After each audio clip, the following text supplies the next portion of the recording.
चक्कर आना एक सामान्य समस्या है जो कई कारणों से हो सकती है। यह अक्सर तनाव, थकान या कुछ चिकित्सा स्थितियों के कारण होता है। कुछ प्राकृतिक उपाय और व्यायाम चक्कर की समस्या को कम करने में मदद कर सकते हैं।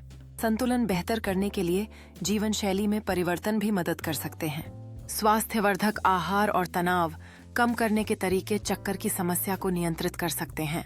यदि चक्कर लगातार हो रहा है तो चिकित्सीय जांच आवश्यक है।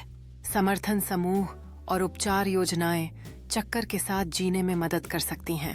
व्यायाम और शारीरिक सक्रियता से स्वास्थ्य में सुधार होता है और चक्कर को कम किया जा सकता है। मानसिक शांति और संतुलन बनाए रखने से चक्कर में कमी आ सकती है। स्वास्थ्य मेला और व्यायाम कक्षाएं चक्कर को रोकने में मदद कर सकती हैं। योग, ध्यान और सही आहार चक्कर कम करने के प्रभावी तरीके हैं। आरामदायक गतिविधियां और हर्बल चाय मानसिक स्पष्टता में मदद कर सकती हैं। अच्छी नींद लेना चक्कर को कम करने में मदद कर सकता है। स्वस्थ भोजन तैयार करने की आदतें चक्कर को रोकने में सहायक हो सकती हैं।